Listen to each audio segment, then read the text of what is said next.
on fire. Feeling the catastrophe, but she knows she can fly away. I am thrilled to be here today, to be speaking to you about something that is so important to me, but it's also vital to the sustainability of our business. The term I'd like to acquaint you with today is modern-day slavery.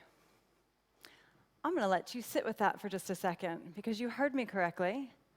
I just said slavery. I started with Blackmores a little over a year ago, and when I was told that I was going to be working on the modern-day slavery project, the first thing that popped into my mind was, slavery? Isn't that abolished? Does that even exist anymore? Oh, was I wrong? I don't know if you can tell from my accent, but I'm from America. And my country actually has a very deep and rather ugly history with slave trade. Back in the 1850s, if you were a white plantation owner and you wanted to purchase another human life, it would cost you around $3,900. If we extrapolate that to today, it's equivalent to about $40,000. If somehow today you were involved in the human trafficking industry and you wanted to buy another human life today, given that back in 1850 it was $40,000, how much do you think it would cost for another human life today? I need some audience participation. Go ahead, shout it out. 100,000? What else? Who else? $1 million. I like that. Okay, are you ready for this? For a human life today, it's $90. 90. That's a third of my weekly grocery bill for another human life today. The human trafficking industry profits more than $150 billion, that's billion with a B, $150 billion a year. So you can see, whenever I said and thought that, oh, slavery is abolished, I was wrong. Modern day slavery comes in many different forms, but there are two forms in particular that are applicable, and rather, they're applicable to our industry, right? So I'm going to introduce you to those two today. The first is child slavery. Probably the worst, right? But before I can even tell you about child slavery, I have to introduce you to something called child labor. And please understand that child labor is legal. To qualify for child labor, you're obviously a child working, you have access to regular meals, you have access to clean drinking water, and you have access to education. But that education, that's a little bit gray. There are some countries that require as little as 2 hours a week of education. Now, this next part is my personal opinion only, but I do not believe that 2 hours a week is enough to break the poverty cycle. That child is in poverty now, they're going to grow up and they're going to be in poverty for the rest of their life. Now, are you ready for the age range for child labor? It starts as young as 3 years old. 3 to 18. Show of hands, how many people in here either have a 3-year-old or have had a 3-year-old at some stage in your life? Yeah, right. Can you imagine them working? I can't imagine mine. This is a reality, okay? The International Labor Organization estimates that there are currently 151 million children in child labor. 151 million. The overwhelming majority are under the age of 14. But keep in mind, that's legal. These kids, they are making money even if it's just pennies. And in some cases, they're helping their families. They might be the only one working. So let's put child labor to the side, because that's legal. What I'm talking about today is child slavery, which is pretty much the opposite definition. That child doesn't have access to regular meals. They don't have access to clean drinking water. They definitely don't have access to education. And they're working, but they're working for free. There are 10 million children in the world today trapped in child slavery. 10 million. Now, you might be wondering in your head, how did we get here? How is that even possible? How did these kids get there? Well, I can tell you, they were probably born into it. Their parents are probably in something called bonded labor, and that's the second term that I'm going to teach you about today. Now, to describe bonded labor to you, I'm going to give you a bit of a case study. Let's say I'm from Bangladesh. I'm a single mother. I've got 3 kids. I'm barely making ends meet. I work 6 days a week, 10 to 12 hours a day. I'm walking home from work one day, down on my luck, and I run into somebody, and this person makes me an offer. They say they can get me into Australia, where I'll be doing a similar job, but I'll be making 3 times as much. Yes, it will cost a bit of money, around $20,000, but I can pay that person back later once I've made some money. Gosh, that sounds good. Who wouldn't take that person up on that offer if it meant that I could break the cycle of poverty? In the back of my mind, do I know that I'm agreeing to be a smuggled migrant? Yeah, I do. But it's an opportunity, so I take it. Okay, so let's say I do eventually get to Australia. Things are not quite what they seem. I work 7 days a week, and my hours are 14 to 18 hours a day. Am I paid? Yeah, you know what? I am paid. But every week, I'm escorted to the ATM by my employer and told to withdraw everything but $10 and hand it back to them. Do you think on that $10 a week, I'm ever going to pay my way out of this bonded labor? Probably not. This is the world that we live in today. This is modern-day slavery. So what do we do with something like modern-day slavery that's so hidden? How do you even begin to tackle something like that? Well, the first thing you can do is you can make it visible. There's a group out of Australia called the Walk Free Foundation, and every year they put out the Global Slavery Index. Last year, this index estimated that there are 40.3 million people in the world trapped in modern-day slavery. 40.3 million. 71% are women and girls. 62% are in the Asia-Pacific region. 62%, more than half. They're in our region. You might be interested to know what countries are doing the most to create visibility in this area. China. The Chinese government is actually doing quite a bit. The US, the UK, France, Germany, Italy, Brazil. Where's Australia? I didn't hear Australia in there. We were a little bit late coming to the table. We passed legislation on January 1st, 2019. And what does this legislation mean? It means that companies of our size, we are now required to publicly report on what we're doing in this space. What does this legislation mean for Australia? Well, we're all consumers, right? Let's take a look at the clothes you're wearing. I'm sure many of you saw the Four Corners report just last week that implicated some Australian clothing brands that were using forced labor out of China. So my question to you is, who made your clothes?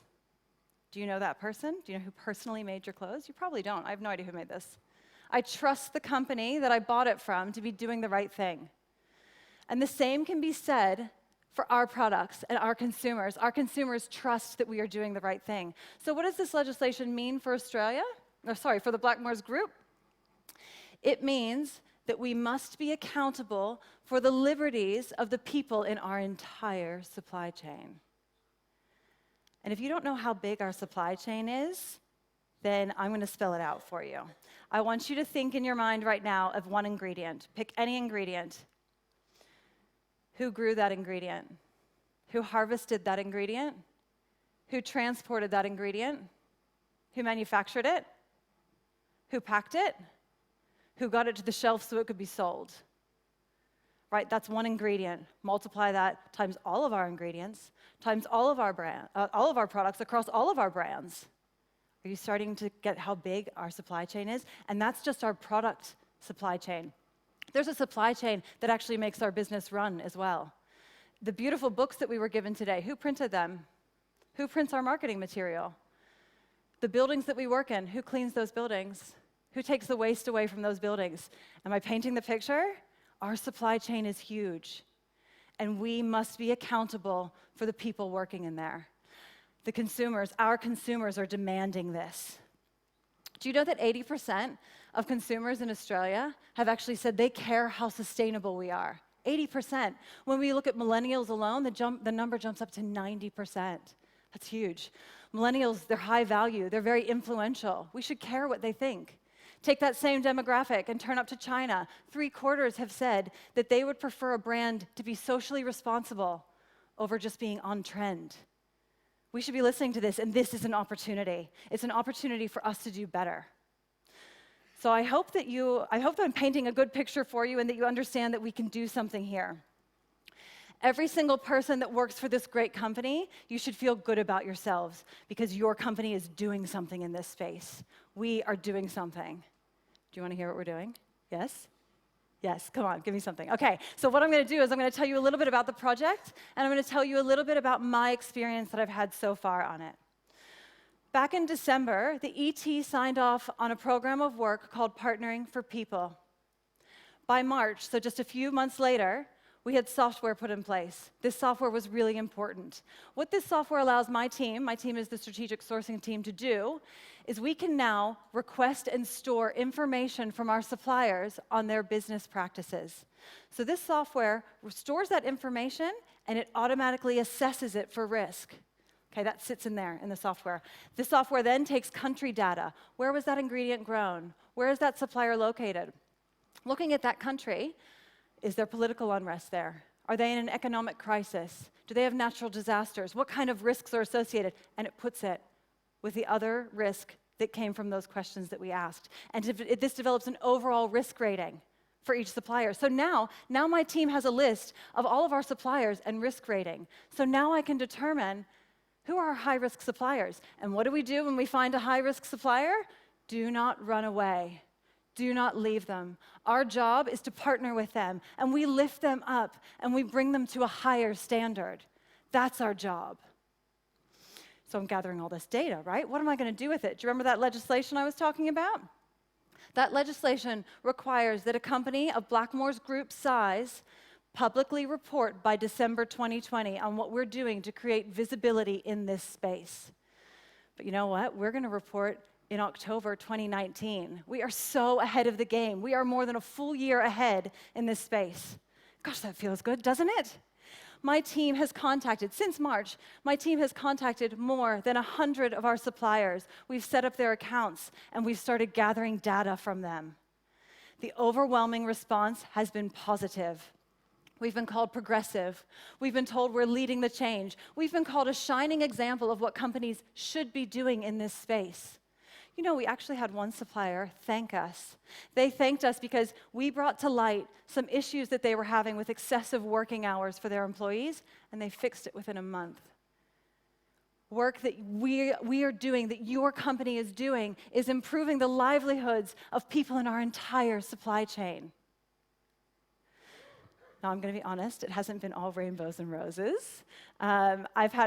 Some people just don't reply to me at all, so that requires a bit of work. I've had one guy on the phone to me, and he says that my assessment is a waste of his time, and don't I know that this is Australia and there's no slavery in Australia? Oh my goodness. It's that blinder mentality, right? Put up blinders and say, slavery is something that happens over here. It doesn't happen within my eyesight, therefore it doesn't matter to me. It's that mentality that got the world into this mess in the first place, and now we have to dig ourselves back out. For the record, I actually got him on side, and he's one of my biggest advocates now. So to date, we have had more than 80% response rate. So the question is, how did we positively influence our supply chain in such a short amount of time? And there's 3 keys to success here that I want to leave you with. Okay, my first one. My first key to success is kindness. It's so simple, right? I'm nothing special, but I am kind. I go into every conversation, be it email or over the phone or face-to-face, and I think, how can I help you? How can I make your day better? What can I do to make your job easier? And I believe that kindness has gotten me 80% of the way there. And I hope that everybody in this room who has worked with me so far agrees that I'm kind. So my first key for you is to be kind, because it makes a difference. My second key to success is passion. You have got to find passion. I don't know if you can tell, but I have an unwavering passion for human rights. And I believe in a person's soul. I promise I'm not going to go all religious on you, but I believe in a person's soul. I believe that each of us has a piece of us that has no size, no shape, no color, but it defines who we are. I also believe that slavery is an attack on and an abuse of a person's soul. It's wrong, and we have an opportunity to do something about it. So my first key was kindness. My second is passion. Find something that you're passionate about. And my third key to success, I actually cannot take credit for this. My ET member, Jeremy Cowan, said this. Jeremy, thank you. You once said, it's about progress, not perfection. And the first time you said that, it just rang true with me. It makes so much sense, because whenever I have worked so hard with a supplier to be I'm obviously very kind with them, and I've gotten 80% of the way there, they can see how passionate I am. And then I say to them, I've got this great relationship with you, but I don't know anybody in your supply chain. Would you mind doing what I'm doing in your supply chain? And I think, oh no. Oh, she's asking me to work. Can't do it. And that's when I come in and I say, it's about progress, not perfection. One step in the right direction is better than no steps taken at all. And I reach out my metaphorical hand, because I'm usually on the phone, and I say, come take this step with me. I will help you, because it's about progress, not perfection. Just like that, that's how I get them. So that is how, those are my 3 keys to success, and that's what I want to leave with you with today, is number 1, remember to be kind. It gets you 80% of the way there. Number 2, find your passion and run with it. Number 3, remember that it is about progress, not perfection. I am only one person, but I've got goals to make this world a better place. And today I've given you education. Knowledge is power. You now know that modern-day slavery exists. You know that you can do something about this, that we have the opportunity to do something. So today, I am no longer one person. Today, we are now 1,400 people, and together, we can make the world a better place. Thank you. Please give a warm welcome to your host, Deputy CEO and Chief Financial Officer, Aaron Canning.